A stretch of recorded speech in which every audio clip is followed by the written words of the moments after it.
Ya, oke. Karena sudah pukul 15.37, jadi eh, sebentar lagi acaranya akan segera dimulai. Sebelumnya, apa kabar teman-teman semuanya? Terima kasih karena telah menyempatkan waktu untuk hadir di acara ini pada sore hari ini juga. Sebelumnya aku mau memperkenalkan diri. Perkenalkan, namaku Tias. Aku yang akan memandu acara ini dari awal sampai akhir nanti. Sebelumnya, mari kita buka acara ini dengan doa terlebih dahulu. Doa akan saya pimpin secara universal. Berdoa dimulai. Selamat sore Tuhan, puji dan syukur kami panjatkan karena atas berkat dan rahmat-Mu kami dapat berkumpul di ruangan Zoom ini dalam keadaan sehat. Kiranya Engkau sendiri yang memberkati acara ini dari awal hingga akhir nanti, agar acara ini dapat berjalan dengan baik. Juga semoga segala materi sharing yang disampaikan pada sore hari ini dapat kami pahami dengan baik dan menjadi bekal bagi perkembangan kami. Amin. Nah, teman-teman di sini agar acaranya berjalan secara kondusif, teman-teman diharapkan untuk mematuhi beberapa peraturan, yaitu yang pertama, teman-teman diharapkan untuk on cam selama acara berlangsung, dan teman-teman diharapkan untuk off mic selama acara berlangsung, karena agar tidak terjadi kebocoran suara begitu ya, dan jalannya acara dapat berjalan dengan kondusif. Lalu nanti di sesi tanya jawab, teman-teman bisa menanyakan pertanyaan dengan raise hand. Lalu atau apabila teman-teman tidak bisa on mic, teman-teman bisa menuliskan pertanyaannya di kolom chat seperti itu. Lalu di sini kita akan melakukan sharing ya seperti itu ya. Jadi di sore ini kita akan melakukan sharing tentang kegiatan-kegiatan yang ada di Kampus Merdeka. Kampus Merdeka itu apa? Kampus Merdeka itu adalah salah satu program dari kebijakan Merdeka Belajar yang ditetapkan oleh Kemdikbud. Dan mahasiswa di sini dapat mengikuti acara-acaranya, kemudian mahasiswa juga di sini diberi wadah untuk terus mengasah kemampuan dan bakat dari program-program yang ada di dalamnya. Nah, mungkin teman-teman di sini yang hadir di sini udah penasaran banget ya tentang apa sih itu kampus mengajar, terus apa sih itu program pertukaran mahasiswa merdeka seperti itu ya. Kan nanti juga kita akan mendapat sharing juga dari kakak-kakak atau mungkin teman-teman dari angkatan 18 yang sudah mengikuti kedua acara ini seperti itu. Jadi mungkin biar teman-teman nggak makin penasaran, kita langsung aja. Sebentar lagi kita akan menerima materi terlebih dahulu tentang apa sih Kampus Merdeka itu dari Bapak Raga Bumi Nuswantoro selaku Ketua Program Studi Ilmu Komunikasi Universitas Atmajaya Yogyakarta. Kepada Pak Raga, saya persilahkan. Ya, Tias, terima kasih. Suara saya terdengar ya? Terdengar, Pak, jelas. Oke, selamat sore teman-teman semuanya. Semoga masih terus bersemangat ya di tengah-tengah persiapan untuk ujian akhir semester ya. Yang sudah kita mulai ya. Ini kita ada di tengah-tengah ujian akhir semester nih. Oke, tadi disebutkan bahwa saya akan mengenalkan tentang program-program yang ada di Kampus Merdeka, Merdeka Belajar Kampus Merdeka. Jadi sebenarnya kebijakan lengkapnya itu namanya Merdeka Belajar Kampus Merdeka, maka sering disingkat sebagai MBKM. Nah, MBKM itu sebenarnya apa? Itu sebuah kebijakan yang diluncurkan oleh Mas Menteri di tahun 2020, jadi baru tahun lalu, yang intinya memberikan kesempatan kepada mahasiswa untuk mengalami proses belajar di luar program studi. Jadi itu sebuah kebijakan yang dinaungi oleh Permendikbud nomor 3 tahun 2020, di mana di sana disebutkan di salah satu pasal gitu bahwa perguruan tinggi itu wajib memfasilitasi mahasiswa untuk bisa menjalani sebuah pembelajaran di luar program studi. Nah, yang kemudian diberikan gambarannya oleh pemerintah itu adalah besaran SKS-nya ya. Jadi dalam satu semester mahasiswa itu bisa mengalami sebuah pembelajaran di luar program studi, artinya di luar program studi itu di luar program studi yang saat ini tengah ditekuni oleh teman-teman mahasiswa. Itu sebanyak 20 SKS maksimal. Nah, 20 SKS itu ada di mana di luar program studi itu yang dimaksudkan bagaimana? Yang dimaksudkan itu bisa tetap di dalam ruang lingkup universitas di mana mahasiswa itu berada, atau di luar universitas di mana mahasiswa itu berada. Nah, di luar ini dalam artian mereka bisa mengalami pembelajaran di kampus lain atau di lokasi-lokasi lain yang memungkinkan mahasiswa juga mengalami proses pembelajaran yang ada di sana. Jadi pada intinya kebijakan MBKM seperti itu. Dan saya akan memperlihatkan kepada teman-teman satu website yang harus teman-teman rujuk kalau teman-teman tertarik lebih lanjut tentang MBKM ini. Jadi saya izin berbagi layar ya. Oke, saya masih disable untuk screen sharing nih. Bisa dicoba lagi, Pak. Barusan sudah dijadikan co-host. Oke, ya terima kasih sudah bisa. Nah, semoga sudah terlihat ya teman-teman. Sudah terlihat di layar? Barusan sudah, Pak. Sudah. Oke, ini adalah satu website utama dari MBKM. Jadi kalau teman-teman pengen tahu MBKM itu apa, lalu apa saja yang kemudian diberikan oleh pemerintah untuk menjalankan Kampus Merdeka, nah teman-teman bisa masuk website ini, kampusmerdeka.kemdikbud.go.id. Nah, di sini kalau teman-teman misalnya ingin tahu tentang Kampus Merdeka itu apa, banyak penjelasannya. Teman-teman bisa secara mandiri kemudian klik, baca segala sesuatu yang ada di sini. Nah, tadi ya, seperti yang saya ungkapkan, ketika kita belajar MBKM atau Kampus Merdeka, ada 8 kegiatan utama. Nah, 8 kegiatan utamanya itu 4 diantaranya saat ini sedang berjalan, teman-teman. Kampus mengajar, magang, pertukaran mahasiswa merdeka, dan studi independen.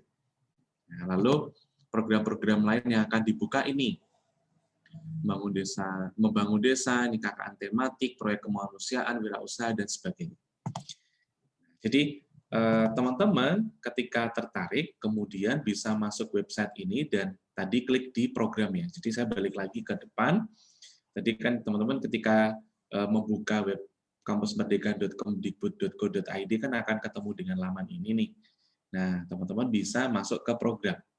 Di situ kelihatan program apa saja yang saat ini tengah berjalan dan teman-teman sebagai mahasiswa bisa mendaftar di sana untuk semua program. Tentu masing-masing program itu kadang ada syarat-syaratnya yang bisa jadi antara satu program dengan program yang lain beda.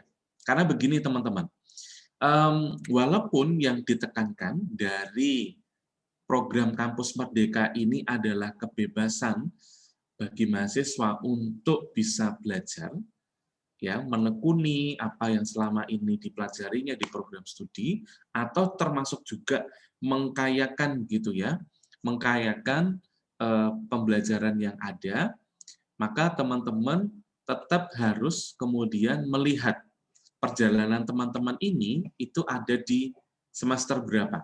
Karena nantinya program-program yang teman-teman ikuti di luar program studi tetap harus mengalami proses konversi untuk kembali masuk ke kurikulum. Jadi, atas seluruh kegiatan yang teman-teman ikuti nantinya dalam keikutsertaan program Kampus Merdeka, nanti akan dikonversi. Nah, proses konversinya itu seperti apa dan bagaimana, masing-masing program itu memang beda-beda mekanismenya. Tetapi pada intinya, proses konversi nanti akan dilakukan oleh mahasiswa dalam komunikasi dengan kampus, terutama dalam hal ini yang direpresentasikan adalah program studi. Jadi ketika teman-teman nanti akan mengikuti kegiatan-kegiatan ini, teman-teman akan berkomunikasi dengan program studi. Berkomunikasi terutama dengan kaprodi masing-masing. Kalau teman-teman mahasiswa prodi ilmu komunikasi, berarti teman-teman nanti akan banyak komunikasi dengan saya untuk ini persiapan ya, persiapan, lalu merancang nanti misalnya akan mengikuti kegiatan apa dan bagaimana itu proses konversinya seperti apa. Nah, itu akan didiskusikan lanjut dengan Kapodi. Nah, detailnya seperti apa sebenarnya pada setiap kegiatan ini sudah dijelaskan ya di dalamnya. Nah, kita coba nih lihat. Klik aja misalnya Pertu atau kampus pengajar deh. Ya, pengen tahu nih tentang kampus pengajar itu seperti apa. Teman-teman bisa klik di program kampus pengajar dan nanti lewat web di sini teman-teman akan bisa dapat informasi yang banyak tentang kampus pengajar, termasuk pada bagian bawah itu akan ada tata cara pendaftaran dan sebagainya ya. Misalnya teman-teman adalah mahasiswa. Nah, teman-teman bisa kemudian klik di bagian ini dan nanti akan dijelaskan bagaimana cara pendaftarannya. Panduan pendaftarannya juga ada. Jadi, kembali lagi ke web ini merupakan main web gitu ya, yang disediakan oleh Kemdikbud untuk teman-teman mahasiswa dan dosen sebenarnya yang juga tertarik berkaitan dengan kampus mengajar ini. Jadi silakan teman-teman bagi yang nantinya kemudian juga pengen tahu lebih lanjut atau kemudian memang pengen menggali proses pendaftarannya seperti apa, teman-teman bisa ke web ini. Di sana ada panduannya yang bisa di-download macam-macam dan dibaca. Nah, itu saja dari saya untuk pengantar tentang program MBKM itu apa, lalu di dalamnya itu ada apa saja gitu ya. Dan tentu pada kesempatan sore hari ini kita tidak hanya akan melihat secara sekilas MBKM itu seperti apa. Tapi yang lebih penting lagi adalah kita juga akan mendengarkan pengalaman dari teman-teman mahasiswa yang sudah mengikuti program MBKM ini. Dan bersama kita sudah hadir 2 mahasiswa, Fernanda dan Virgi, dan keduanya adalah mahasiswa Prodi Ilmu Komunikasi yang mengikuti kegiatan atau program Kampus Merdeka. Jadi Nanda itu ikut kegiatan atau program Kampus Mengajar Angkatan Pertama, sedang Virgi itu ikut program pertukaran pelajar. Waktu itu kalau tidak salah konteksnya Permata Sakti. Nah, kita nanti akan ke sana, artinya kesempatan pada sore hari ini juga lebih banyak sebenarnya diperuntukkan bagi kedua teman kita ini untuk bisa sharing pengalaman mereka mengikuti kegiatan atau program-program yang disediakan oleh pemerintah dalam konteks MBKM itu seperti apa, keuntungan apa, lalu pengalaman pada saat mendaftar itu seperti apa, menjalani program, lalu sampai pada terakhir bagaimana kemudian proses lanjutannya dalam kaitan dengan konversi dan sebagainya itu seperti apa, teman-teman ini bisa cerita lebih lanjut. Dan kita langsung ke sana saja ya, Tias. Iya, Pak. Ya, oke. Kita langsung lanjut saja ke dua teman kita, ada Virgi dan ada Nanda. Saya ke Virgi dulu deh. Halo Virgi. Apa kabar? Baik, Pak. Puji Tuhan sehat. Ya, jadi Virgi ini teman-teman adalah teman kita, mahasiswa Prodi Ilmu Komunikasi yang ikut kegiatan pertukaran pelajar. Dan bahkan Virgi ini juga sempat diundang kalau nggak salah ya, dalam sebuah kesempatan sharing di tingkat nasional ya.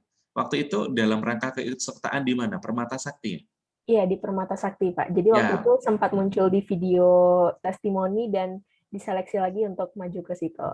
Oke, good. Dan terpilih ya? Iya. Baguslah, profesi itu membanggakan banget. Jadi waktu saya kebetulan ikut di beberapa grup yang isinya dosen-dosen WAJI gitu. Ketika Virgi muncul tuh ada yang kemudian screenshot, wah ini mahasiswa WAJI. Kalau nggak salah ada 2 ya, satu komunikasi dan satu dari teknik sipil. Iya, itu yang kebetulan yang video testimoni di YouTube-nya aja. Oh, video testimoni di YouTube-nya aja. Tapi kalau yang sharing kan kalau nggak salah cuma Virgi ya, yang dari WAJI ya. Iya. Oke, Virgi, tidak berlama-lama lagi, jadi silakan Virgi bisa cerita ke teman-teman pengalaman ikut program pertukaran pelajar yang kemarin yang Permata Sakti, lalu Virgi juga bisa cerita juga karena Virgi juga mendaftar ya kali ini ke program pertukaran mahasiswa Merdeka. Nah, Virgi juga silakan cerita juga prosesnya seperti apa. Saya bahkan barusan balas emailnya Virgi nih sebagai Kaprodi karena Virgi meminta surat rekomendasi dan memang harus ada surat rekomendasi dari kampus ya untuk kemudian registrasi ke program pertukaran mahasiswa Merdeka. Oke, Virgi, silakan. Waktu sepenuhnya ada di kamu, mungkin kurang lebih 15 menit kali ya. Lalu nanti bisa tanya jawab. Jadi supaya teman-teman yang ada di sini yang mungkin penasaran, ada pertanyaan, bisa nanti tanya-tanya ke Virgi. Selain juga nanti ke Nanda ya, tapi dalam konteks sharing program yang berbeda, yaitu Kampus Mengajar. Oke, Virgi, dipersilakan. Terima kasih Pak Rangga atas waktunya.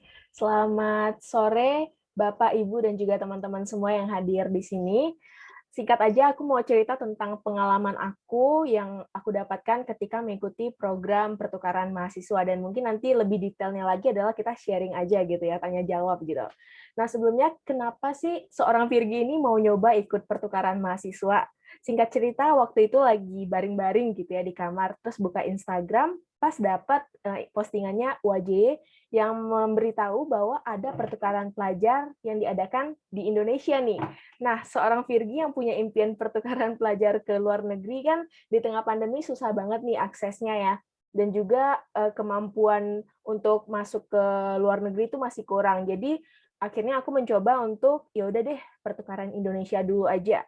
Nah, kalau ngomongin waktu itu cara daftarnya tuh nggak ribet ya. Maksudnya mungkin masih kurang komunikasi karena itu baru pertama kali untuk diselenggarakan, jadi arus komunikasinya itu masih kurang jelas waktu itu. Jadi hanya ngisi formulir, terus tinggal menunggu kabar diterima atau enggak. Nah, tapi kalau ngomongin sekarang, bagaimana sih prosedurnya? Karena sekarang kan udah belajar dari pengalaman sebelumnya gitu ya.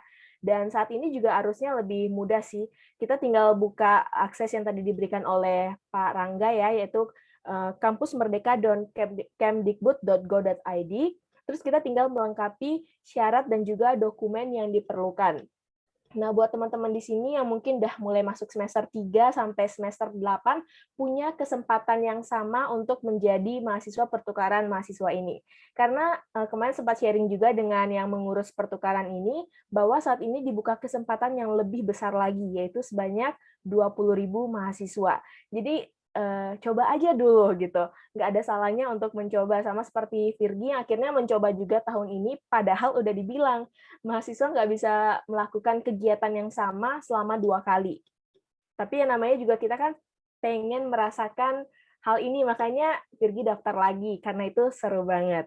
Nah, untuk dokumen-dokumennya, seperti yang disampaikan oleh Pak Rangga juga tadi, bahwa diperlukan surat rekomendasi dari kampus. Tapi kan mengingat nih bahwa tanggal 27 nanti itu adalah batas terakhir. Mungkin akan susah untuk mendapatkan surat rekomendasi kampus, surat kesehatan, dan juga mungkin cari sertifikat masih susah gitu kan. Nah, ada ketentuan yang diberikan oleh Dikti bahwa ada 2 dokumen yang bisa disusulkan nanti ketika teman-teman lolos. Yaitu yang pertama adalah surat rekomendasi dari kampus, dan juga yang kedua adalah surat keterangan sehat dari puskesmas atau rumah sakit. Jadi yang penting daftar aja dulu, pilih program studinya, pilih mau di mana gitu kan, dan nantinya kita akan diseleksi lagi oleh pihak Diktinya. Selanjutnya adalah yang ketiga adalah pengen jelasin tentang kelebihan apa sih yang aku dapetin selama mengikuti program pertukaran mahasiswa ini. Yang pertama tentu dapat teman baru ya. Aku nggak pernah berhenti, aku dapat banyak teman baru selama mengikuti program ini.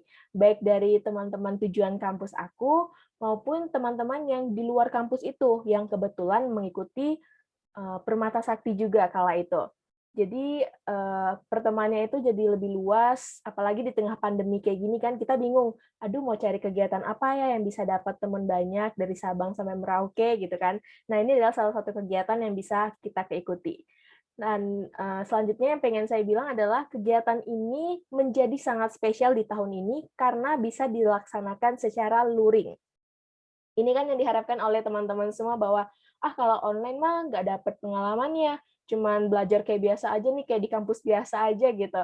Tapi ketika melakukan secara luring, teman-teman bisa sekaligus misalnya wisata ke sana, mengenal budaya-budaya yang ada di tempat kampus tujuan, dan juga masih banyak lagi. Sehingga ini menjadi peluang yang bagus untuk teman-teman, ayo coba mengikuti program pertukaran Kampus Merdeka ini. Selanjutnya adalah ketika melakukan kegiatan ini secara maksimal, teman-teman pasti akan merasakan banyak sekali manfaatnya. Virgi ngerasain juga ketika, singkat cerita kenapa Virgi bisa diundang ke ini ya, Dikti kemarin, secara online, bahwa kemarin itu sempat dimintai testimoni dari Dikti, dan kebetulan itu ada orang dalam. Maksudnya bukan orang dalam gimana sih, ada Kak Brian yang kebetulan magang di Dikti, dan Virgi sempat ngejawab question box-nya si Dikti. Nah, dari situ akhirnya, oh, ada Virgi juga nih dari UAJ yang ikut program ini, dan dia langsung chat aku dan bilang, mau nggak kalau kamu kasih testimoni, tapi deadline-nya besok ya. Besok, dan harus mikirin testimoninya kayak gimana ya. Andai aja waktu itu aku nggak memberikan secara maksimal, nggak memberikan testimoni secara maksimal, mungkin kemarin aku nggak akan ada di YouTube Dikti untuk memberikan inspirasi kepada teman-teman lainnya. Jadi penting banget untuk kita mengikuti sebuah program itu secara maksimal juga, sehingga nanti banyak lagi lah hal-hal datang yang baik-baik gitu. Sama seperti yang aku sharingkan dengan teman-teman aku, yang bahkan kemarin tiba-tiba ketemu teman-teman dari Ambon gitu kan, ada juga yang sempat berbicara dengan Pak Jokowi, dapat teman kayak gitu.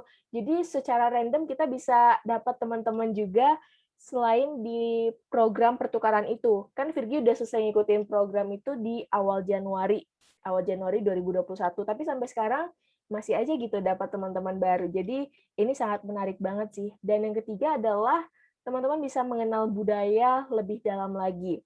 Apalagi secara luring seperti yang aku bilang tadi, kita bisa wisata, bisa mengenal budaya, dan semuanya ditanggung oleh pemerintah. Jadi nggak perlu takut, aduh harus luring nih, nanti gimana ya biaya hidup di sana gitu. Karena semuanya akan ditanggung oleh pemerintah, seperti itu. Mungkin selanjutnya lebih ke sharing-sharing aja ya, teman-teman pengen nanya apa sih? Karena kemarin lumayan banyak yang nanya DM pribadi gitu kan, tapi kan capek balas satu-satu, yang mending sekarang langsung kita tanyain di sini, ya udah kita bahas bersama di sini gitu.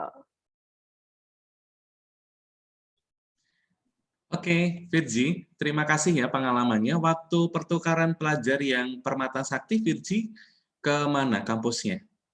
Saya ke LSPR, Pak. Ke LSPR ya, ke Jakarta, LSPR, iya. Oke. Lalu kemana, hanya satu kampus saja itu di Hanya satu LSPR? kampus saja kebetulan. Karena Oke. mengingat waktu itu di mata kuliah kita juga lagi berat kan Pak di semester itu, jadi ya udah nyoba aja satu dulu di kampusnya gitu. Ya, oke. Sip. Lalu kali ini daftar lagi ya di program pertukaran mahasiswa Merdeka. Iya, Kampus yang pengen dituju daftar. udah ada, Virgi? Lagi mikirin yang di Bali gitu sih Pak, yang di NTT gitu, di daerah Oke, timur sana. supaya nanti berangkat ke sana ya. Iya benar. Oke, jadi teman-teman, sedang dibuka program pertukaran mahasiswa Merdeka.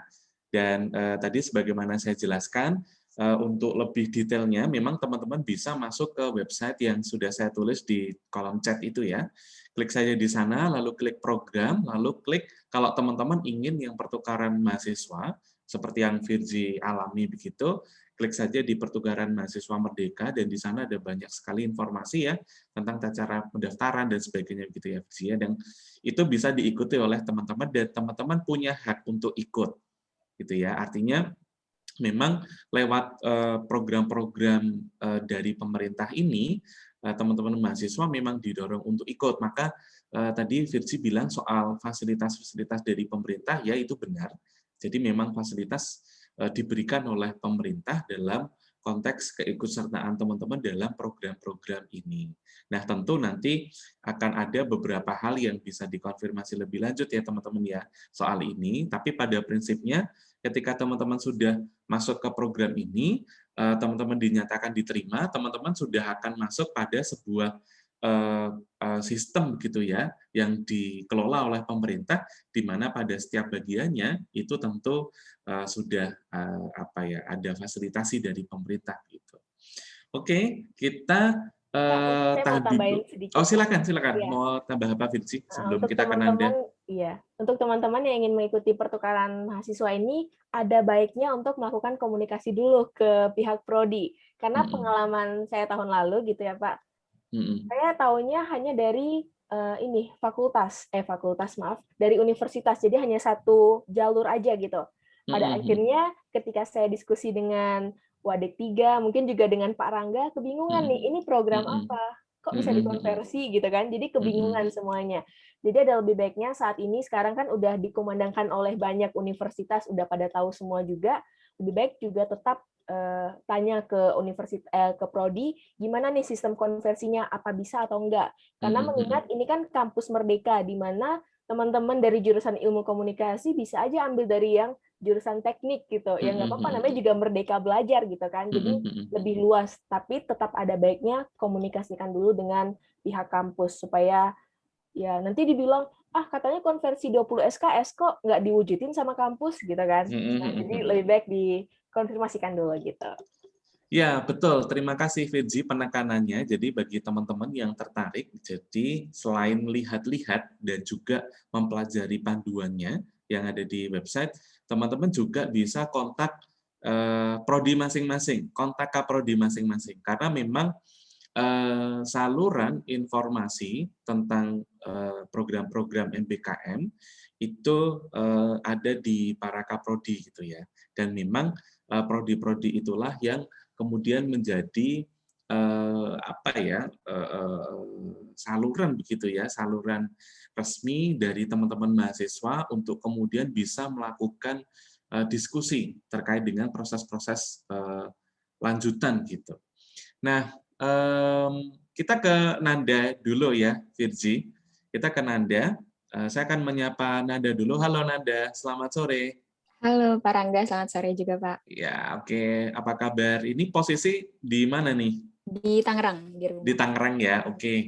Jadi teman-teman semuanya dan juga Bapak Ibu yang hadir, Nanda atau Fernanda Dian ini adalah mahasiswa program studi ilmu komunikasi yang mengikuti program MBKM, yakni Kampus Mengajar Angkatan Pertama.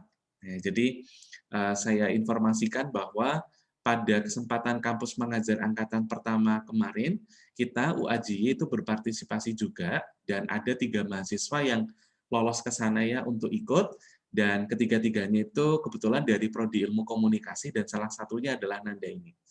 Nah, Nanda nantinya akan cerita gitu ya Nanda ya, tentang pengalaman Nanda ikut Kampus Mengajar ini, lalu apa yang kemudian dirasakan, yang didapatkan, lalu kemarin proses pendaftarannya bagaimana, dan kemudian bagaimana Nanda kemudian juga bisa memotivasi teman-teman semua untuk tidak ragu ikut gitu ya, karena menguntungkan gitu ya. Di Kampus Mengajar ini bahkan ada benefit finansialnya juga ya Nanda ya. Betul Bisa sekali, didapatkan oleh teman-teman mahasiswa. Oke, silakan Nanda, sama waktunya kurang lebih dengan Virgi, kurang lebih 15 menit, nanti kita lanjut ke tanya jawab.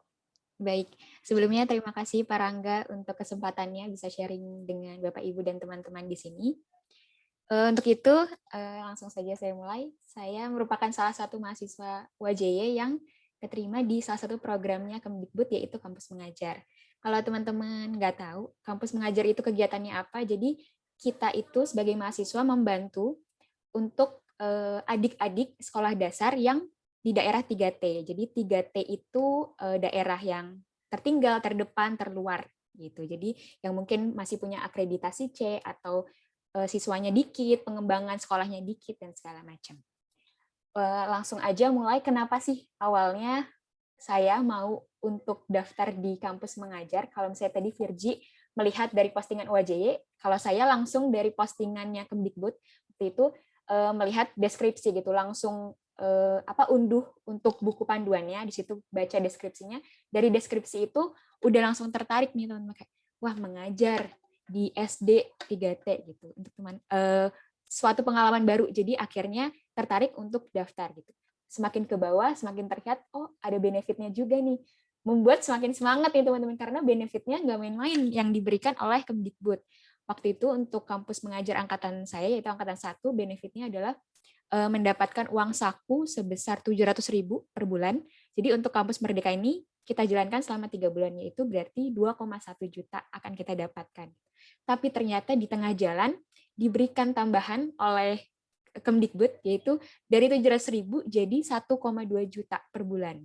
Kenapa? Karena ini sebenarnya disamaratakan karena kita lihat ada di beberapa sekolah yang mengalami kendala transportasi, teman-teman. Jadi ada yang sampai harus ke sekolah itu melalui kapal dan segala macam. Akhirnya Kemdikbud menaikkannya secara rata gitu. Tidak hanya uang saku, kita juga diberikan biaya potongan UKT, habis itu konversi 12 SKS untuk batch pertama, untuk batch kedua 20 SKS, teman-teman. Bayangin 20 SKS dipotong tuh, kan? Terus habis itu kita juga dapat pengalaman baru pastinya.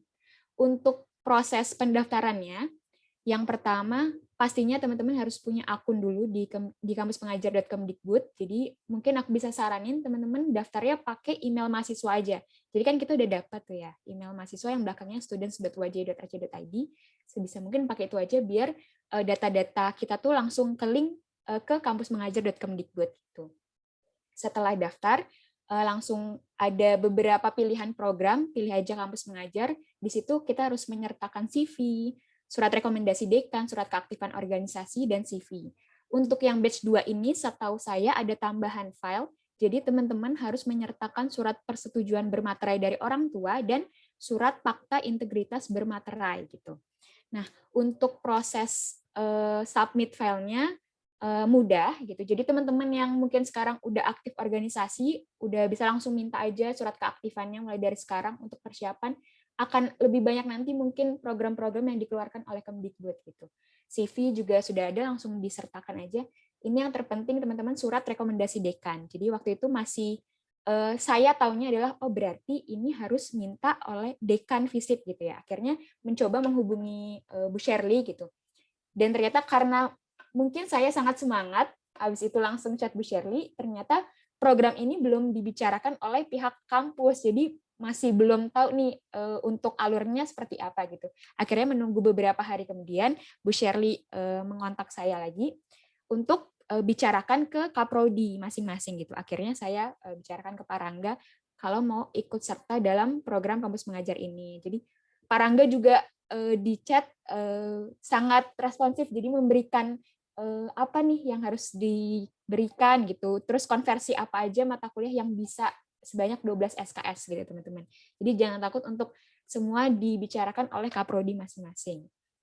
Setelah semua berkas itu dimasukkan ke dalam web Kampus Merdeka, jadi di kampus mengajar ini ada 2 tahapan kemarin. Pertama administrasi, jadi kalau berhasil itu semua tadi berarti sudah ter-ACC oleh pihak sana gitu, dari keaktifan, CV dan segala macam. Nah, yang tahap kedua adalah nanti teman-teman itu diberikan banyak soal tentang kewarganegaraan gitu, Pancasila gitu. Jadi di situ pilihan ganda Google Form, melalui Google Form.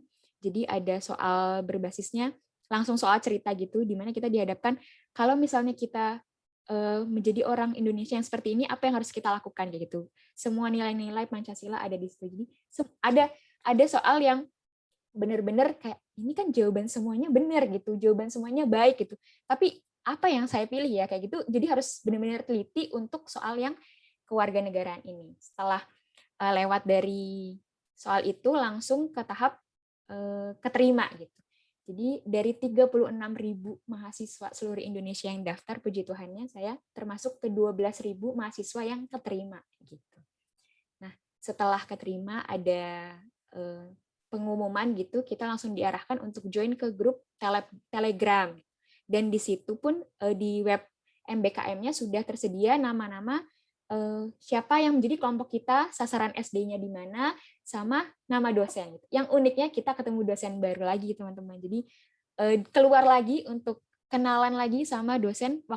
Waktu ini saya mendapatkan dosen dari Universitas Terbuka.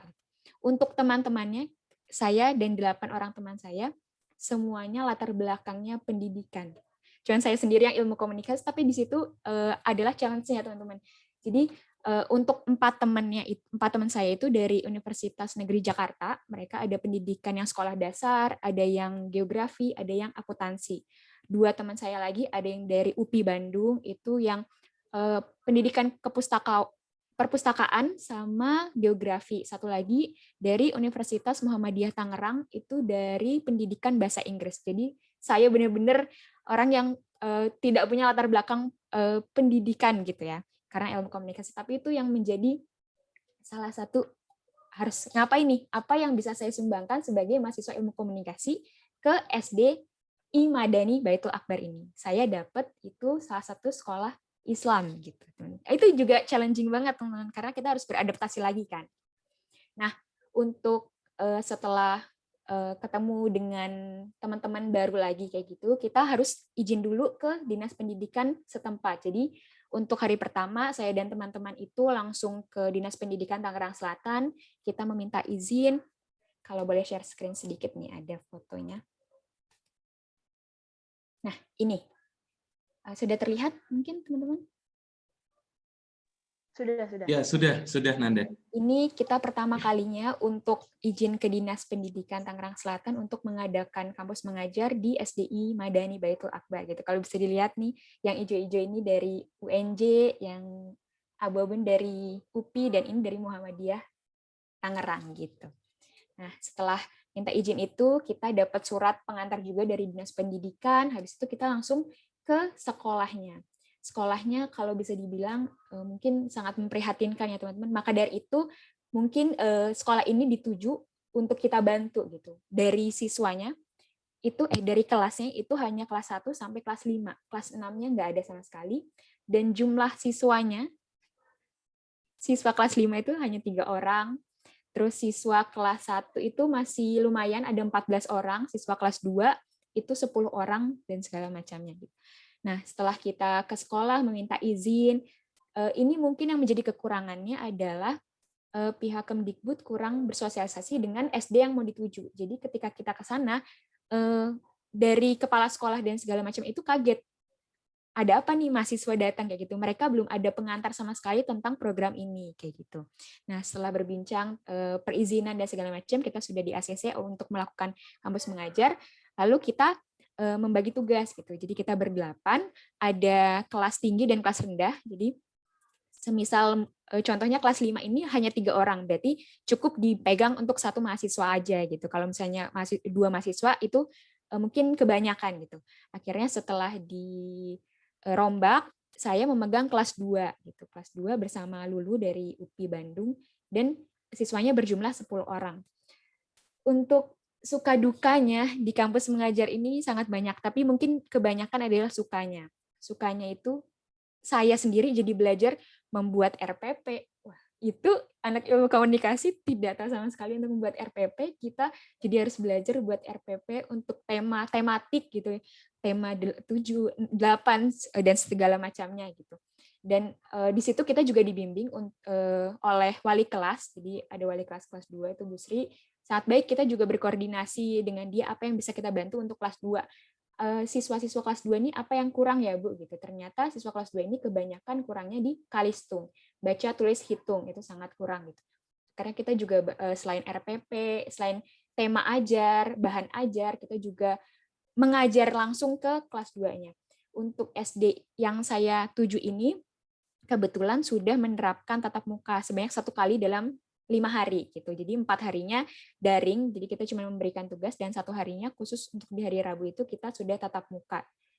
Dan anak-anak pun pertama kali kita datang gitu, saya tuh merasa pertama kali datang pas tatap muka tuh sedikit takut gitu. Aduh, diterima nggak ya? Aduh, anak-anaknya bandel nggak ya? Biasa kan anak SD yang pecicilan dan segala macam gitu. Ternyata enggak, mereka malah yang santun gitu, terus memberi salam dan segala macam. Saya juga beradaptasi bagaimana mereka dari awal memberi salam dan segala macam gitu. Tapi mungkin untuk di awal salam mereka masih berbasis salam tempel gitu. Karena kita lagi COVID, akhirnya saya menerapkan untuk memberikan pelajaran gitu. Kalau misalnya sekarang itu tidak boleh menempel gitu. Jadi hanya cukup kayak gini saja gitu. Selain itu di kelas 2 kita juga ada 3 orang yang masih kurang gitu dalam baca tulis hitung, jadi ketinggalan dengan teman-temannya.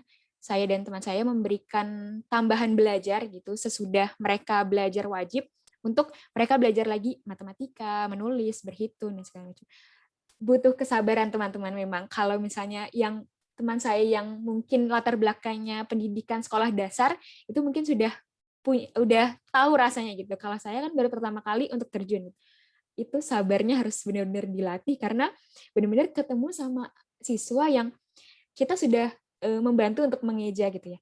Misalnya membaca NA harusnya NA gitu, tapi dia baca NAT gitu, malah T dibacanya gitu kan. Jadi aduh harus gimana nih, harus butuh sabar banget gitu kan. Akhirnya dari situ belajar juga untuk nggak boleh emosi gitu kan. Ayo pelan-pelan BA. Nah, dia baca, aduh itu benar-benar pengalaman paling paling challenging yang pernah saya lakukan gitu. Selain itu sukanya juga ketemu teman-teman baru lagi, kayak harus berkenalan, beradaptasi lagi, apalagi yang mungkin semua pendidikannya latar belakangnya pendidikan saya sendiri, jadi saya yang harus apa nih yang bisa aku bantu? Oh mungkin ini ya bisa buat media sosialnya nih teman-teman sekolah belum punya media sosialnya untuk misalnya mau promosi penerimaan siswa baru dan segala macam gitu. Akhirnya saya bantu buat untuk media sosial. Terus waktu itu sempat ada pelajaran apa cita-cita kamu gitu. Terus abis itu ada yang jawabnya itu mau jadi baca berita di TV kayak gitu kan. Oh yaudah sekalian aja coba aku tunjukin video tentang contoh-contoh orang baca berita kayak gitu. Akhirnya mereka coba baca berita walaupun ya ada yang masih dieja dan segala macam gitu, nggak apa-apa, yang penting mereka mau coba. Dan pengalaman baru juga harus beradaptasinya adalah waktu itu pas bulan Ramadan saya harus ikut serta dalam program pesantren kilat. Di mana-mana harus beradaptasi. Dan waktu itu adalah kagetnya. Jadi kita setiap minggu ada pesantren kilat selama 4 kali. Dan di 1 minggu itu saya ditunjuk sebagai MC. Saya bersedia aja gitu, tapi karena ini adalah kegiatan keagamaan Islam gitu ya, yang mewajibkan untuk di depannya memberi salam dan segala macam, saya takut gitu, kayak takut ada yang kurang atau salah pengejaan dan segala macam gitu kan. Akhirnya saya ngomong dengan teman-teman, gimana kalau MC-nya 2 gitu sama teman yang lain biar ada juga yang mengerti gitu loh. Kalau misalnya saya takut karena itu semua adalah siswa yang beragama Islam, jadi takut tidak tersampaikan pesan dan maksud tujuan dari pesantren kilat ini gitu. Akhirnya berdua gitu.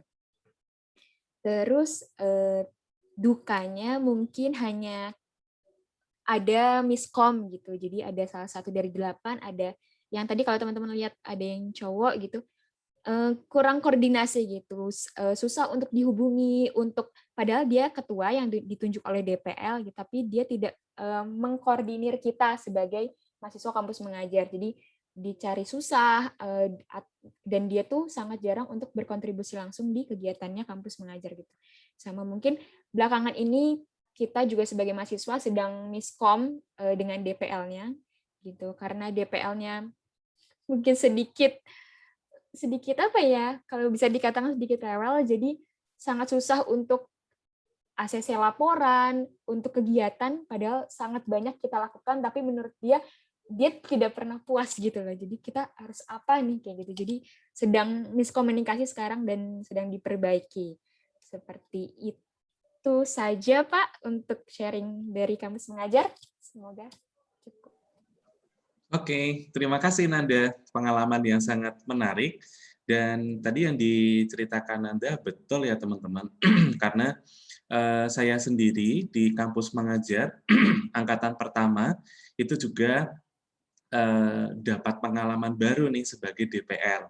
Nah kalau teman-teman ini juga belajar berinteraksi dengan program MBKM, begitu pula dengan saya. Jadi di kampus mengajar angkatan pertama, saya kebetulan mendaftar sebagai DPL dan diterima, dan saya satu-satunya DPL dari OAJ, dan malah kebetulan lalu jadi koordinator untuk perguruan tinggi dan lanjut sampai sekarang. Sangat menarik karena program ini bisa diikuti oleh mahasiswa dari program studi manapun, karena mahasiswa yang saya mendampingi satu kelompok di Purwakarta. Mahasiswa yang saya dampingi itu ada 7 orang, dan ketujuh-tujuhnya itu berasal dari prodi yang berbeda. Dari hukum, teknik informatika, ilmu komunikasi, lalu psikologi, lalu macam-macam sosiologi juga ada, dan tidak ada yang dari kependidikan. Bisa dibayangkan bagaimana kemudian mengelola dinamika ketujuh mahasiswa tersebut untuk memberi kontribusi ke sekolah. Seru, menarik, karena lalu mahasiswa secara real kemudian berada pada satu ruang belajar yang sungguh-sungguh ini ya, berhadapan dengan anak-anak ya, dalam konteks kampus mengajar gitu ya. Walaupun sebenarnya yang dilakukan selain mengajar itu juga bisa membantu administrasi sekolah, lalu juga ada literasi teknologi ya. Kalau Nanda tadi mungkin membuatkan akun media sosial dan sebagainya. Jadi sangat luas sebenarnya yang bisa dilakukan di program kampus mengajar ini. Dan satu hal sebelum nanti ketanya jawab yang ingin saya informasikan, khusus untuk kampus mengajar ini nanti ada pembekalannya teman-teman. Jadi kalau teman-teman mendaftar dan sudah dinyatakan diterima, maka nanti akan ada pembekalan ya, kurang lebih selama seminggu ya Nanda ya. Kalau Betul, yang kampus ya, jadi dalam pembekalan itu teman-teman akan, ya namanya saja pembekalan, teman-teman akan dibekali dengan berbagai pengetahuan dari dikti gitu ya, terkait dengan apa yang bisa dilakukan nanti di sekolah yang dituju. Dan di kampus mengajar batch 2 ini kayaknya nggak hanya SD yang dibuka, tapi juga SMP. Nah ini kan lebih menantang lagi ya, secara positif ya, karena kalau SMP kan pasti tantangan-tantangan di lapangannya beda. Dan betul itu semua nanti akan bisa dikonversi, dan ini saya sedang dalam proses tahap akhir ya Nanda ya, kan sedang penutupan program, nanti akan ada penilaian. Nah kalau sudah ada penilaian, nanti ketiga mahasiswa akan ketemu dengan saya sebagai Kaprodi, lalu proses konversi akan kita lakukan ya untuk 12 SKS itu. Jadi teman-teman, saya memastikan bahwa ketika teman-teman mengikuti kegiatan Kampus Merdeka, maka proses konversi itu memang harus bisa dilakukan. Itu sudah diamanatkan oleh pemerintah dalam Permendikbud nomor 3 tahun 2020. Jadi bagi teman-teman yang memang ikut program MBKM atau Kampus Merdeka, khususnya program-program yang dari pemerintah ini, nah ini memang harus bisa ya dikonversi. Nah, mungkin pada masing-masing prodi yang saat ini kurikulum berjalannya itu belum mendukung sepenuhnya MBKM, dalam arti kan saat ini kan prodi-prodi sedang mengembangkan kurikulum ya, dan di dalam pengembangan kurikulum itu memang dimasukkan mata kuliah sebagai wadah nantinya untuk pengkonversi kegiatan MBKM. Nah, bentuknya untuk tiap prodi bisa lain-lain, tapi pada prinsipnya semua akan diberikan wadah gitu ya, sehingga atas aktivitas teman-teman nanti ber-MBKM itu akan selalu ada proses konversinya. Tapi teman-teman nggak usah mikirin itu deh, itu biar jadi kepusingan prodi-prodi gitu ya, biar itu jadi kepusingan para kaprodi dan pengurus-pengurus yang lain. Mahasiswa ikut saja daftar, berkompetisilah dengan teman-teman yang lain, dan kalau sudah diterima ya ikuti saja programnya dengan baik. Nanti urusan-urusan keadministrasian dan sebagainya itu nggak perlu dipikir, ketemu aja dengan prodi, butuhnya apa dan bagaimana, nanti pasti akan ada jalannya untuk hal-hal itu. Oke, kita sekarang ke tanya jawab. Ada banyak yang hadir di sini. Mungkin mau menambahkan sedikit boleh Pak?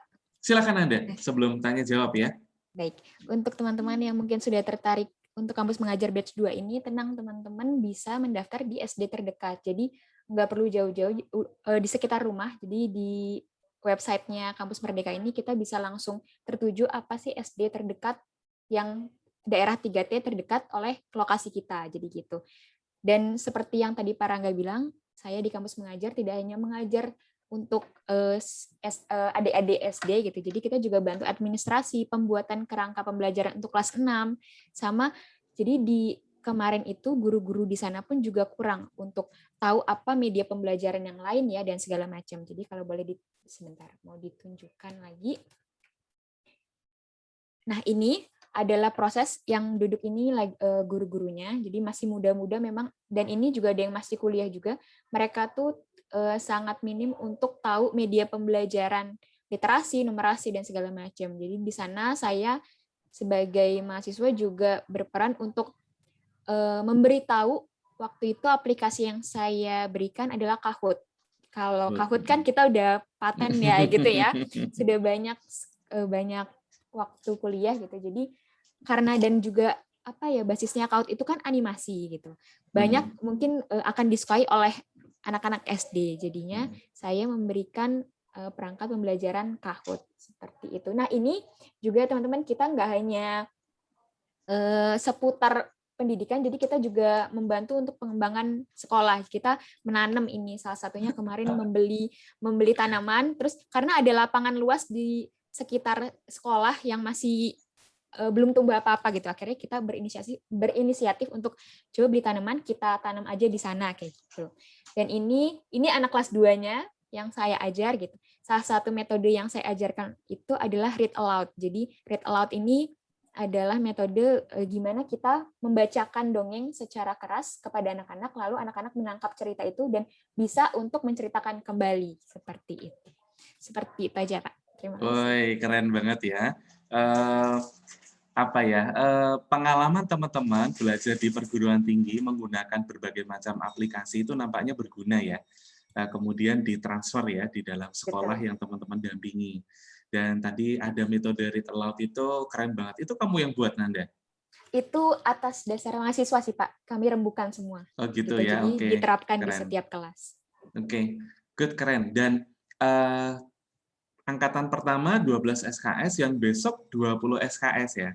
Betul. Jadi ikut saja ini secara maksimal 20 SKS itu akan bisa dikonversi. Jadi benar-benar satu pembelajaran yang menyenangkan karena betul akan bisa memilih sekolah yang dekat rumah kan ya. Sehingga lalu ketika dilakukan pembelajaran secara luring, teman-teman juga nggak perlu kesusahan gitu.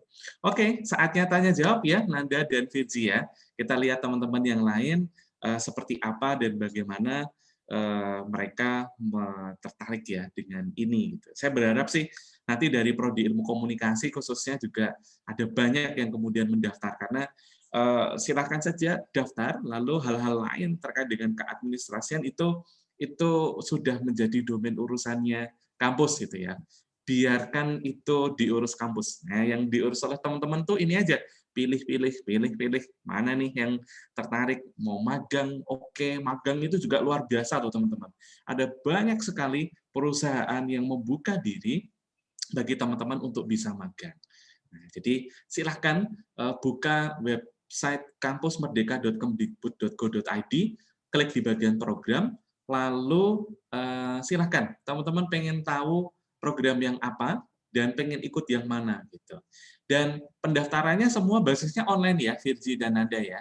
Jadi nggak repot, dan ketika misalnya harus butuh minta surat, saya kira itu sesuatu yang sangat bisa dilakukan ya, di saat ini. Apalagi kami, prodi-prodi di lingkungan UAJY itu juga sudah didorong untuk mengoptimalkan keikutsertaan teman-teman mahasiswa di program MBKM ini. Jadi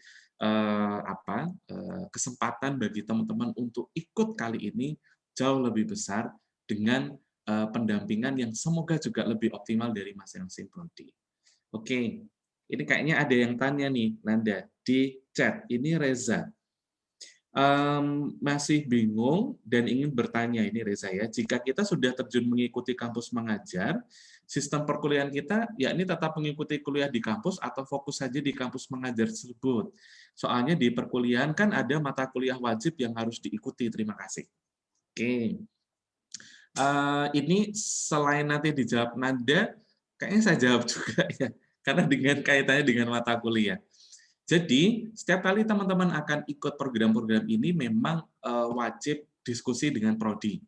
Jadi nanti prodi akan melihat teman-teman itu di semester besok, berarti semester 5 atau semester 6 gitu ya.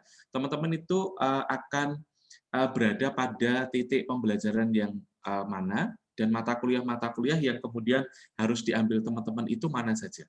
Nanti prodi akan melihat kesesuaian antara apa yang akan dilakukan teman-teman dengan mata kuliah yang ada dan mulai melakukan proses konversi.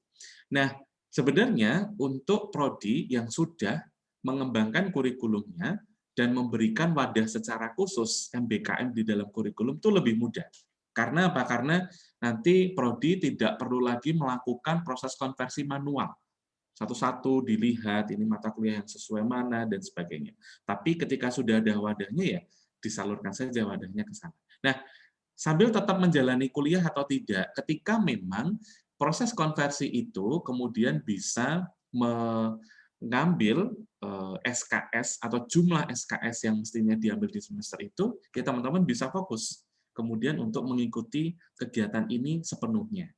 Nah, tentu mungkin ada beberapa titik yang misalnya, oh ternyata untuk peminatan saya ada mata kuliah wajib yang masih harus saya ikuti seperti apa. Nah, kalau memang seperti itu, masih sangat mungkin dilakukan berbarengan teman-teman. Karena begini, untuk semester gasal besok, kan pembelajaran yang akan kita lakukan itu kemungkinan besar kan hybrid learning. Ya. Hybrid learning itu kan proses pembelajaran yang dilakukan secara sinkronus itu bisa luring atau daring, dilakukan bersamaan. Nah, ketika teman-teman memang sedang mengikuti satu program MBKM dan teman-teman memang diharuskan berada di satu wilayah tertentu untuk melakukan kegiatan MBKM itu, maka teman-teman bisa mengikuti kuliah dengan fasilitasi daring itu.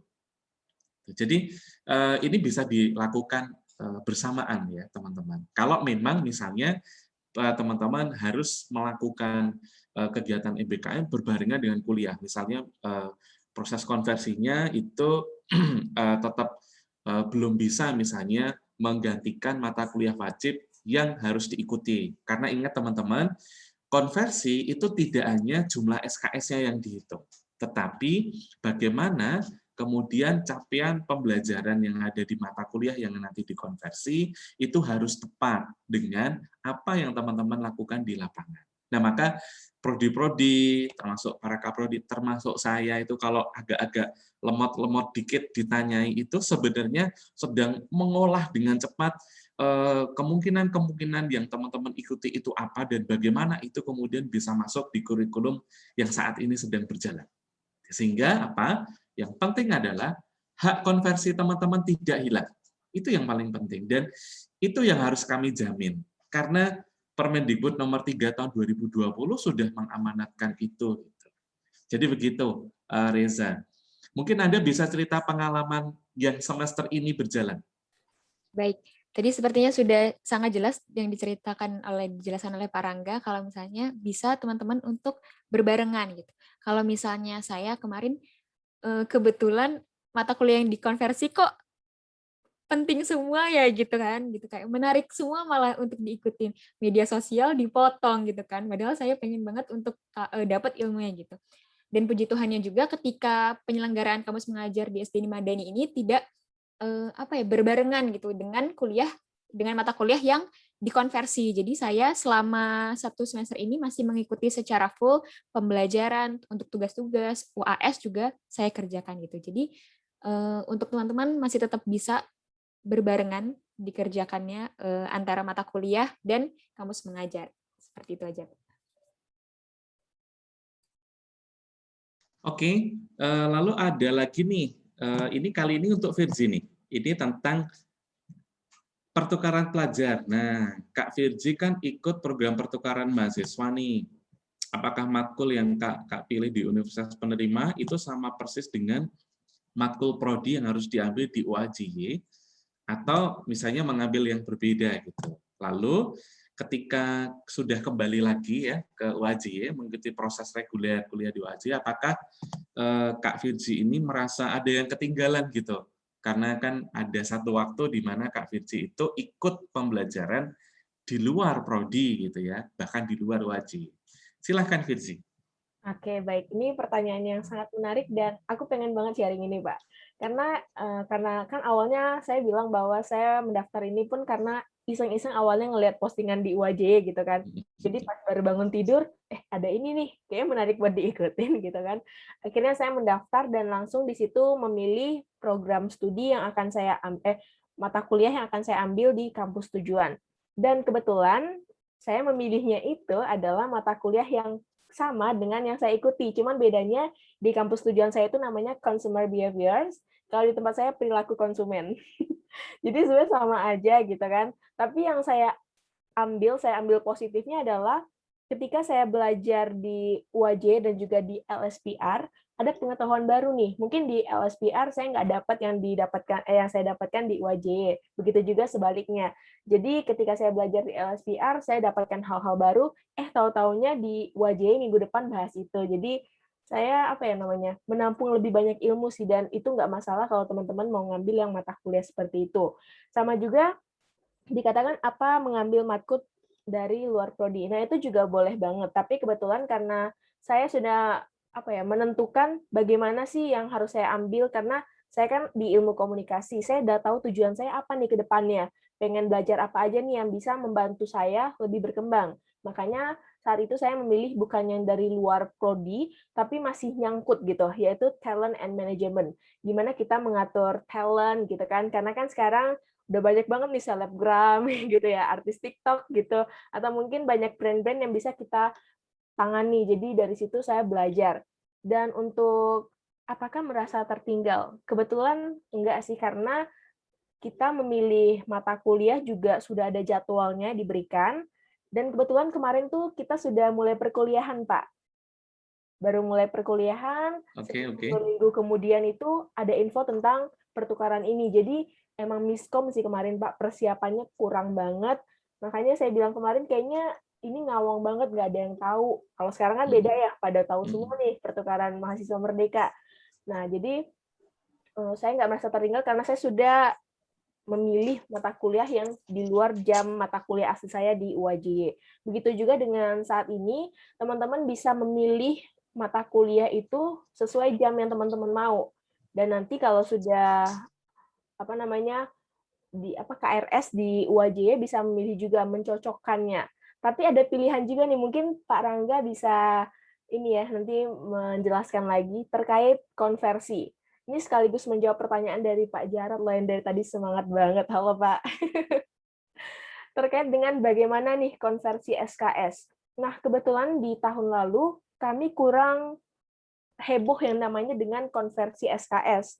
Makanya baru di bulan Maret lalu kalau nggak salah, saya diskusi dengan Bu Shirley dan bilang, coba kamu konversi SKS-nya. Dan baru saya chat Pak Rangga, cuman emang mungkin belum ya prosedurnya untuk bagaimana konversi SKS ini gitu. Karena kan Pak Rangga juga belum mengetahui gimana sih dulu itu berjalan, dan nanti saat ini saya belum ada konversi SKS-nya Pak Jarod. Tapi nanti mungkin akan dikomunikasikan lagi dengan pihak UAJ supaya ada gitu. Kalau nggak ada pun ya nggak apa-apa, kita kan sudah mendapatkan pengalamannya seperti itu.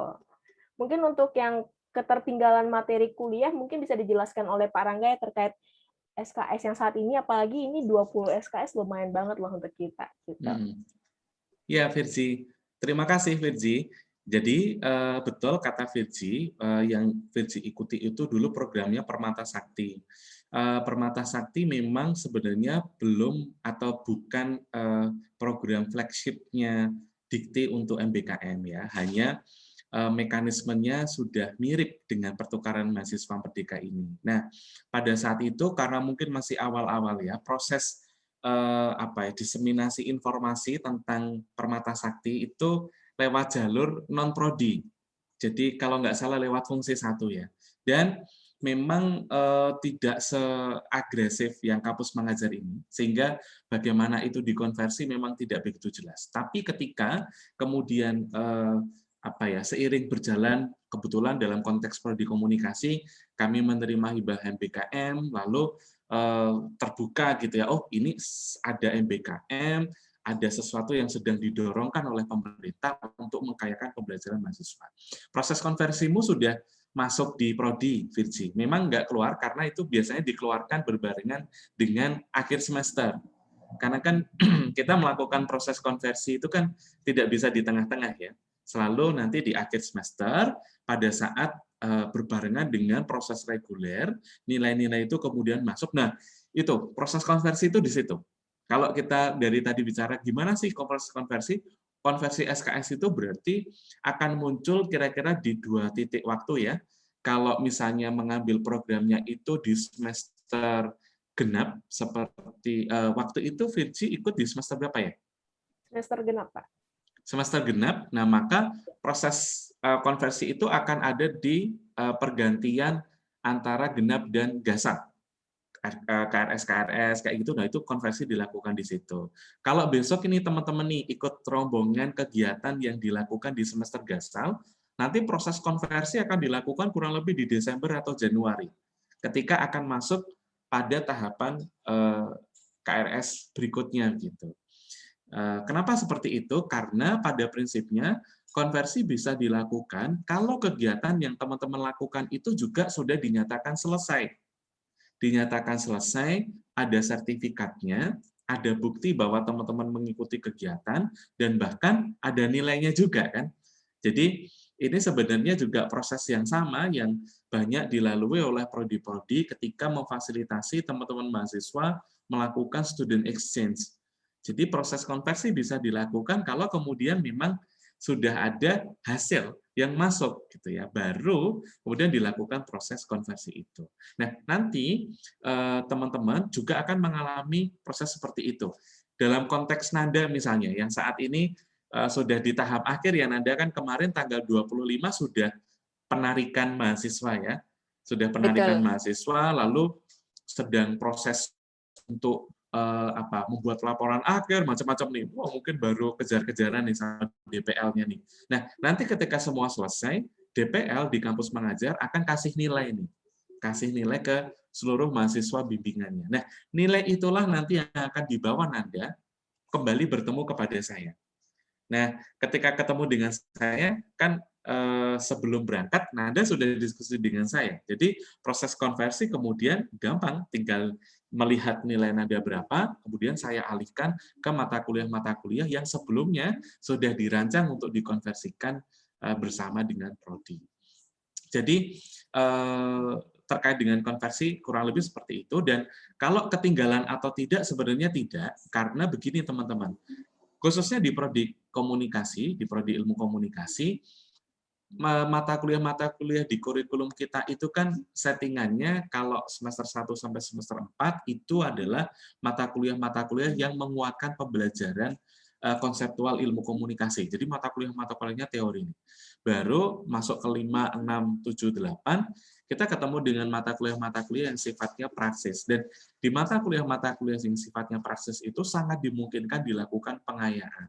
Seperti yang dilakukan Virgi dengan mengambil beberapa mata kuliah yang itu masih mendukung pembelajaran Virgi di dalam keilmuan komunikasi, tetapi itu tidak ada di prodi ilmu komunikasi UAJ. Maka Virgi kemudian mengambilnya di LSPR. Jadi dalam kaitannya dengan pertukaran mahasiswa dulu nih teman-teman, tetaplah apa yang menjadi saringan teman-teman itu ya keberadaan teman-teman saat ini dan apa yang akan dituju ke depan. Bahwa teman-teman akan bisa mengambil mata kuliah dari mana saja, betul, tetapi seperti yang dikatakan Virgi tadi, betul banget. Yang nanti teman-teman ambil mestinya tetap mendukung ya proses pembelajaran teman-teman terhadap keilmuan komunikasi ke depan. Nah, kalau yang mendukung itu ternyata saya pengen tertarik nih misalnya tentang bagaimana proses tadi talent management ya. Misalnya suatu saat teman-teman juga mengambil mata kuliah di Fakultas Psikologi misalnya. Saya pengen tahu psikologi ini nih, psikologi bagaimana pengaruh psikologi perkembangan terhadap proses komunikasi yang ada di keluarga misalnya. Saya pengen ambil mata kuliah itu. Ya nggak apa-apa. Selama memang kemudian itu mendukung bagaimana teman-teman melakukan proses pembelajaran keilmuan komunikasi. Jadi arah besarnya tetap ada, keluasaan pengambilan apa yang ingin teman-teman dalami itu juga ada. Jadi bebas tetapi tetap terarah gitu ya. Karena kalau sama sekali tidak mendukung, ya itu hanya akan jadi ya lewat gitu aja gitu ya. Nggak apa-apa sih. Mungkin yang menarik adalah pengalaman-pengalamannya, tidak apa-apa juga. Tetapi setiap kali ada teman-teman mahasiswa, nah itulah pentingnya ketemu dulu dengan prodi sebelum teman-teman kemudian ikut salah satu kegiatan ini ya. Itulah pentingnya diskusi dulu dengan prodi. Ini gimana saya ikut ini? Saya kira-kira dalam pertukaran mahasiswa akan ambil mata kuliah ini aja. Gimana? Oke, masih masuk nih, masih mendukung pembelajaran keilmuan komunikasi. Begitu teman-teman. Sebentar saya cek ya di sini. Izin oke. Oh ya. Tadi juga sudah ada yang raise hand, Pak. Oh. Tadi sudah ada yang raise hand, ada Lawrence. Maaf. Kasihan, tangannya capek Pak dari Oke, silakan Lawrence. Terima kasih ya, Tias. Halo. Halo Pak Rangga, saya Lawrence Kelat Singkil. Saya mau bertanya, Pak. Halo. Saya mau bertanya, sebenarnya Kampus Merdeka ini kan punya program yang kayak pertukaran pelajar sama kayak kampus mengajar tadi itu sebenarnya udah ada banyak pertanyaan sebenarnya dari awal ada program di awal semester kemarin. Dan kemarin tuh sempat jadi perbincangan juga kan sama teman-teman dari kampus lain gitu kan, Pak. Saya ingin bertanya, Pak, mungkin yang pertama kayak yang program yang diambil Nanda itu, yang kayak kampus mengajar itu, apakah ada satu mata kuliah yang pasti bisa diganti gitu, Pak? Contohnya dari kampusnya teman saya kan pernah sempat sharing juga, kalau ini tuh dari 12 SKS-nya itu, yang pasti bisa digantikan itu kalau nggak salah mata kuliah KKN yang benar-benar bisa diganti. Jadi kan kita nggak perlu ngambil gitu, Pak, dari kampus kita. Nah, terus misalkan kalau kayak punyanya Shalom, punyanya Nanda tadi tuh, dia ke konversi ke mata kuliah sosial media misalnya nih, Pak.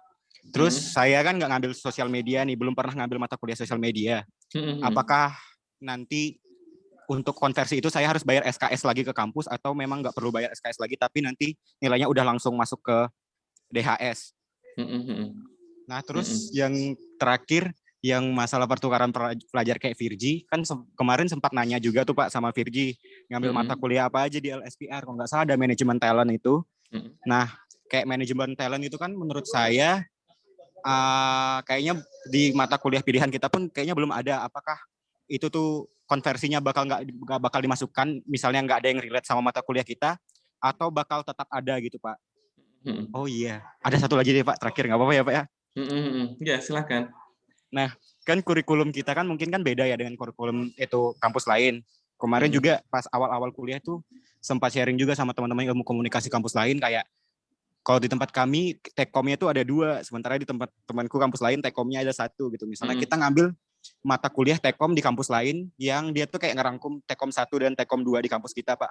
Apakah tekom itu bisa dikonversikan ke 2 tekom kita itu, Pak?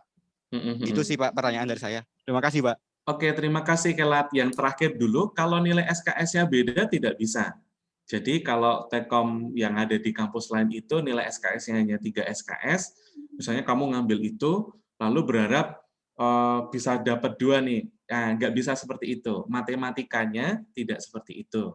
Matematikanya adalah proses konversi itu tetap harus melihat capaian pembelajaran mata kuliahnya, Kelat. Jadi dilihat capaian pembelajaran mata kuliahnya seperti apa, lalu mata kuliah yang diikuti oleh mahasiswa, ini dalam konteks kegiatan pertukaran mahasiswa ya, itu apa saja, nah dicari mana yang kemudian ada titik temunya. Nah, dalam proses pencarian titik temu ini, kalau desain kurikulumnya itu masih desain kurikulum lama, dalam arti di dalam kurikulum itu belum ada wadah MBKM-nya, maka memang dimungkinkan akan ada mata kuliah yang diambil oleh teman-teman itu tidak bisa dikonversi. Saya katakan dimungkinkan karena dalam kasus-kasus di prodi ilmu komunikasi itu kebanyakan bisa dikonversi. Karena apa? Karena saya sebagai kaprodi dalam komunikasi koordinasi dengan Wakil Dekan 1 selalu berprinsip ketika teman-teman mahasiswa itu kemudian mengambil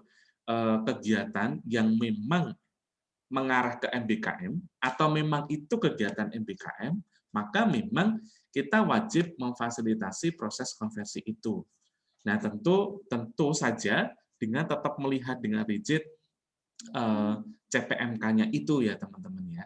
Dan soal apakah ketika kita mengikuti mata kuliah lain, lalu nggak harus KRS atau tidak? Tetap harus KRS, teman-teman. Karena bagaimana bisa dikonversi kalau teman-teman sendiri di UAJY juga tidak mengambil SKS. Gitu.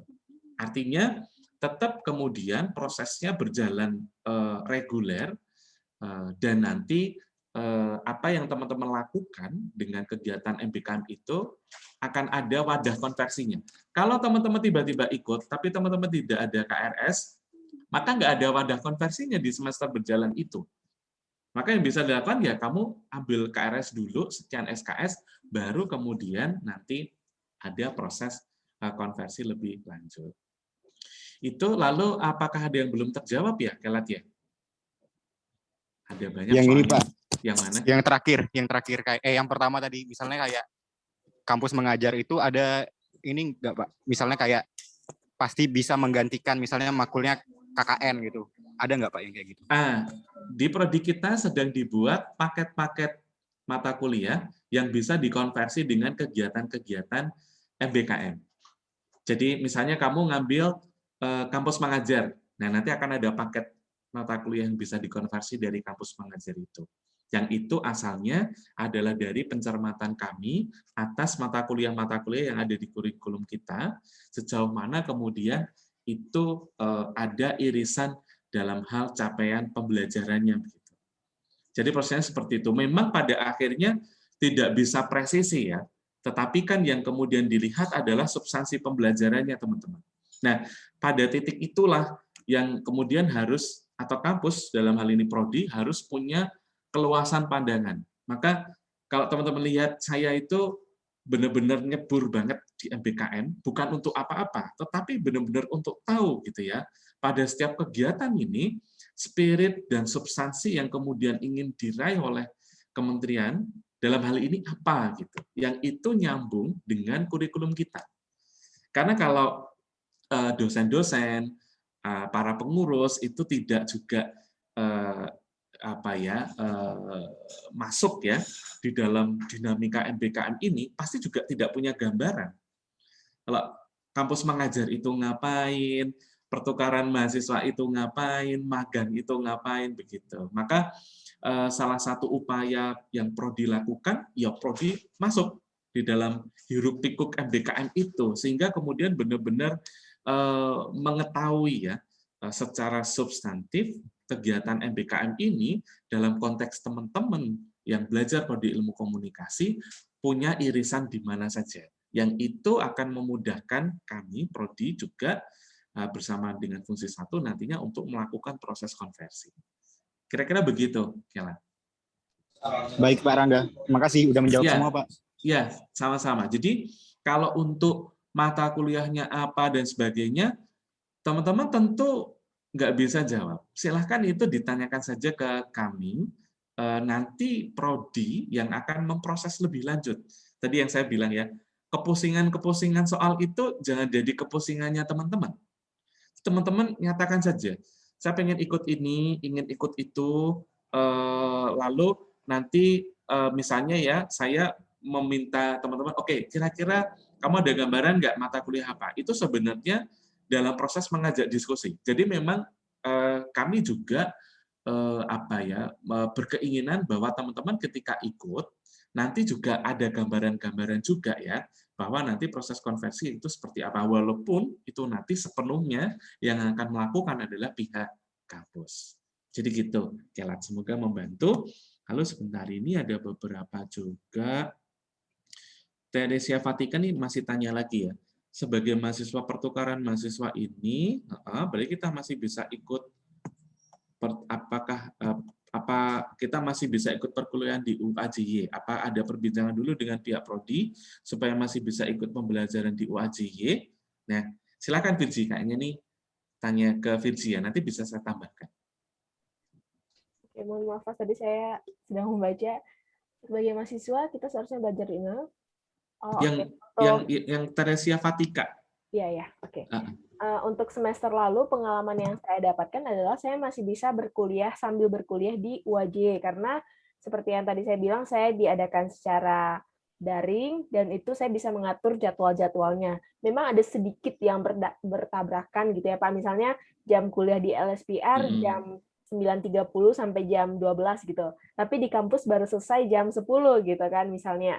Nah, jadi itu emang ada sedikit tabrakan, namun masih bisa diatur, karena kebetulan kita juga ada metode asinkron dan juga sinkron kan, sehingga yang memudahkan itu adalah hal seperti itu.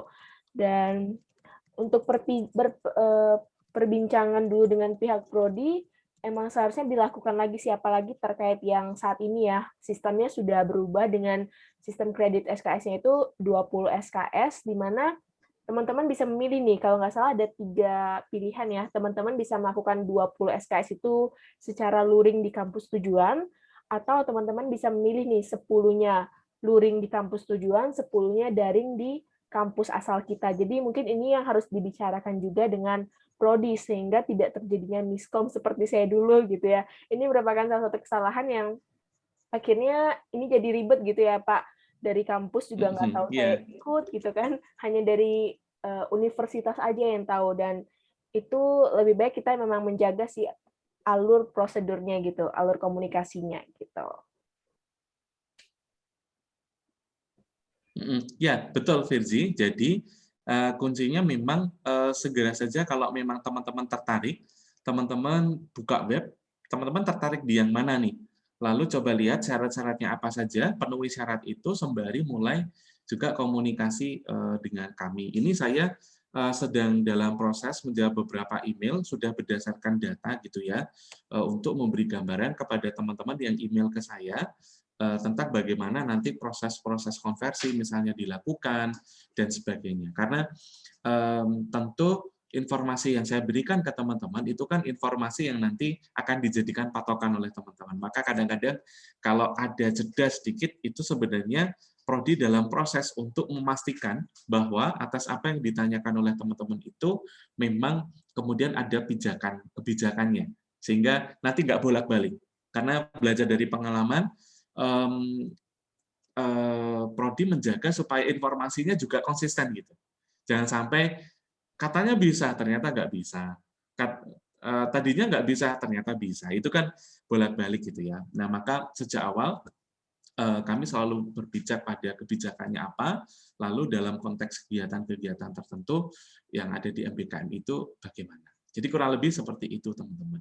Nah, tambahan khusus untuk Prodi Ilmu Komunikasi, semester depan, Prodi Ilmu Komunikasi itu masih dalam tahap pengembangan kurikulum berbasis outcome-based education yang mendukung MBKM. Maka, memang ada tantangan di sini, khususnya bagi Prodi, karena Prodi harus bisa memastikan atas setiap kegiatan mahasiswa yang masuk dalam kategori MBKM itu proses konversinya bisa dilakukan. Nah, maka memang saya sedang menyiapkan bersama dengan fungsi 1 nantinya, karena kebijakan akademik untuk pelaturan PD Dikti itu kan ada di fungsi 1 ya. Paket-paket mata kuliah yang nanti akan bisa menjadi pengkonversi kegiatan-kegiatan MBKM. Jadi sedang disiapkan, termasuk misalnya kalau ambil penuh, tadi ya gambarannya di situ kayak apa, ambil separuh-separuh itu gimana. Yang pasti memang semuanya dalam diskusi saja. Kalau pertukaran mahasiswa kayaknya lebih jelas ya, lebih clear ya, karena sama-sama ambil mata kuliah dan ada SKS-nya, ada RPS-nya.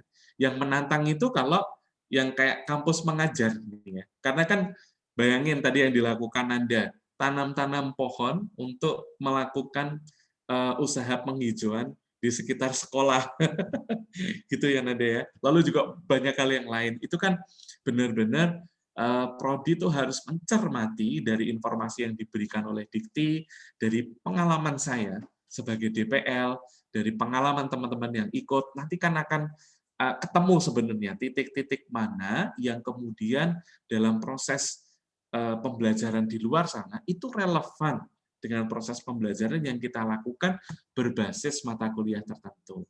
Itu menantang sekali teman-teman, tapi sekali lagi ya itu kemudian menjadi kewajiban kami untuk melakukan semua gitu ya, sehingga teman-teman ketika ikut kegiatan tuh tidak ada rasa khawatir lagi nanti jangan-jangan gimana nih 12 SKS cuma 3 SKS yang bisa dikonversi kan gimana gitu ya, diusahakan tidak.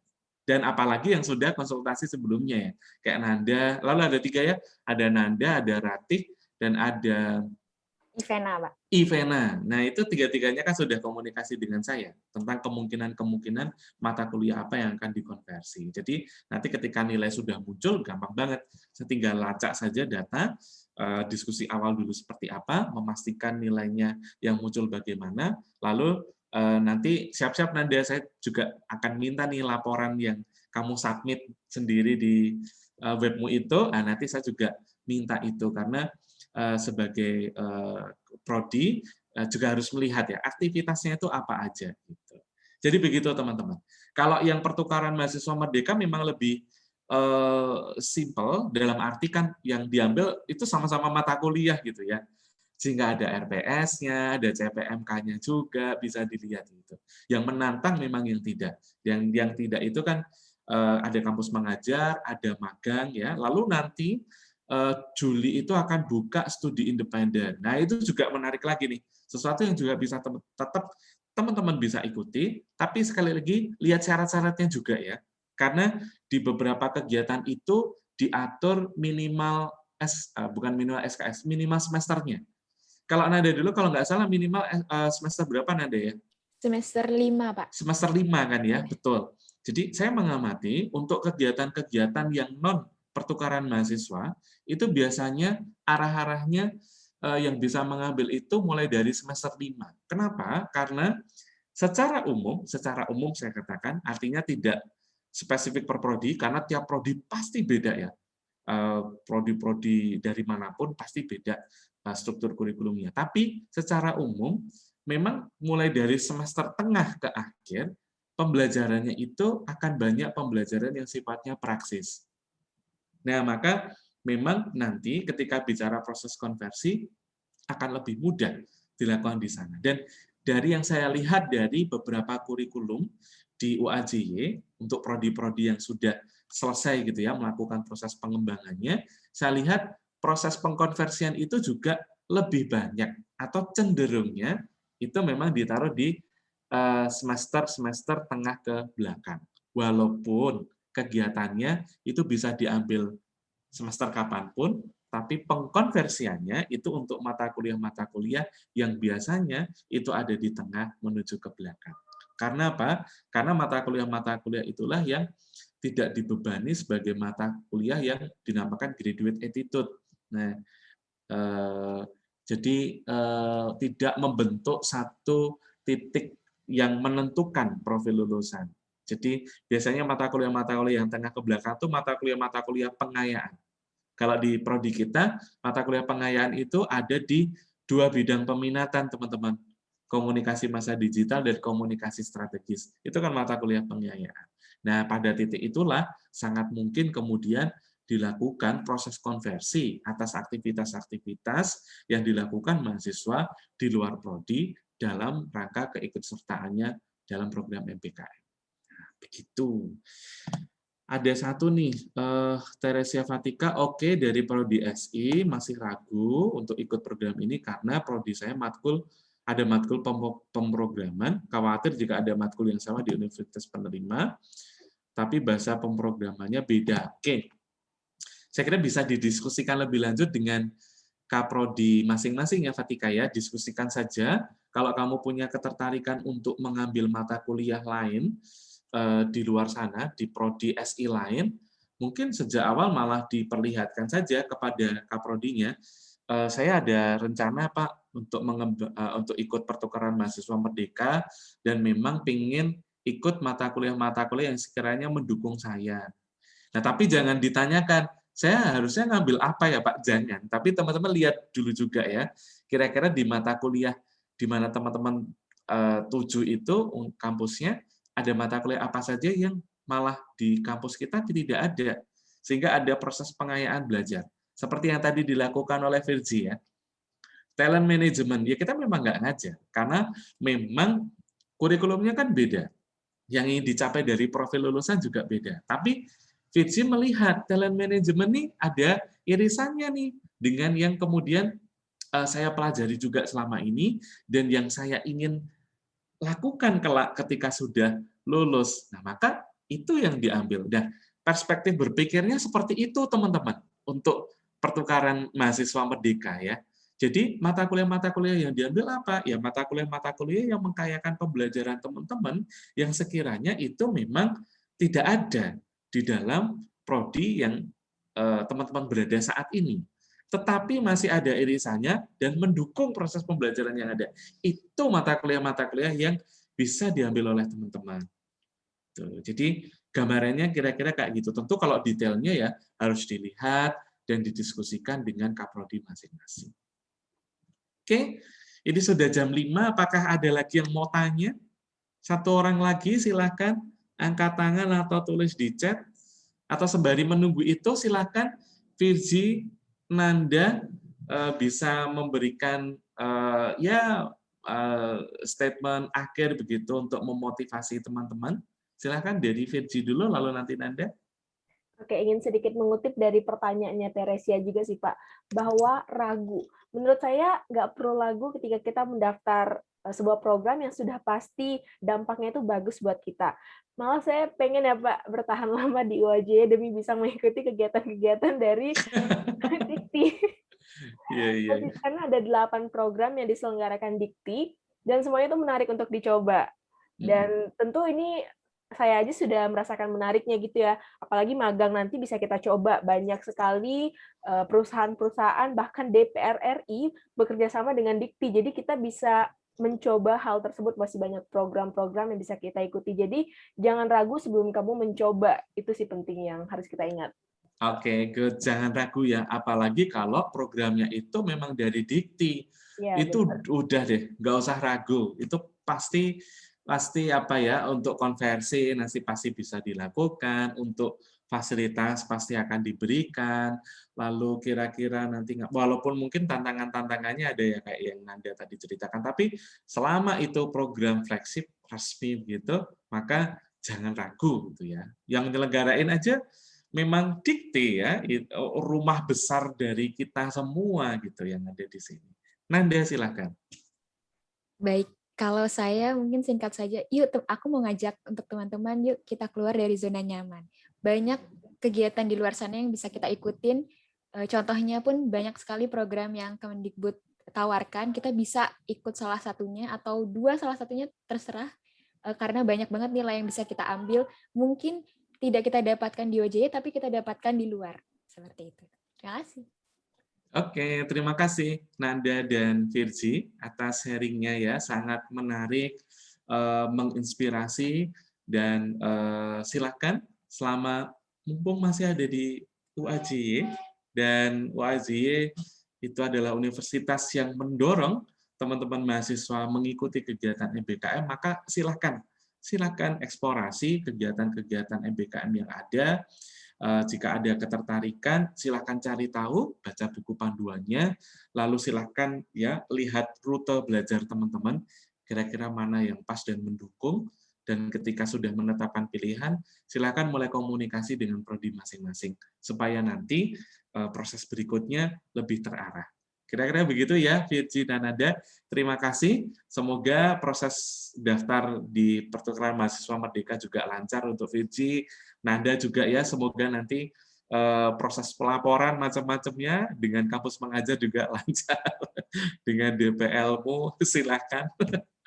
Karena ya itu juga menarik ya, bertemu dengan DPL dari dosen kampus lain gitu yang mungkin performanya ya macam-macam ya, ada yang kemudian juga agresif, ada yang biasa-biasa saja. Oke, terima kasih atas kesempatan ini, terima kasih atas sharingnya, dan dari saya cukup sekian ya. Terima kasih atas semua yang terlibat, teman-teman yang hadir juga, Pak Jarod juga terima kasih atas atensinya. Semoga ini juga bisa menginspirasi teman-teman dari prodi lain untuk jangan ragu ikut, apalagi kalau yang diikuti itu adalah program MBKM-nya dari Dikti. Ya, untuk awal-awal ini silakan deh cemplungin diri aja ke sana, nanti untuk hal-hal lain tentu bisa didiskusikan dengan prodi masing-masing. Oke, saya kembalikan lagi ke Tias. Terima kasih, selamat sore semuanya. Silakan Tias. Terima kasih Pak Rangga. Terima kasih juga Pak Rangga. Kak Virgi dan Kak Fernanda atas sharingnya yang sangat seru ya. Dan mungkin di sini banyak teman-teman yang akhirnya tertarik gitu untuk ikut salah satu atau salah dua dari kegiatan-kegiatan ini. Jadi balik lagi ke yang tadi, jangan ragu dan harus keluar dari zona nyaman gitu ya teman-teman. Oke, karena kita sudah ada di penghujung acara, mungkin sekarang kita mau berfoto bersama dulu ya. Jadi buat teman-teman yang mungkin sekarang masih belum on cam, bisa langsung on cam aja, biar kita bisa mengabadikan momen kita pada sore hari ini. Ya, mungkin buat teman-teman yang belum on cam, bisa langsung on cam dulu.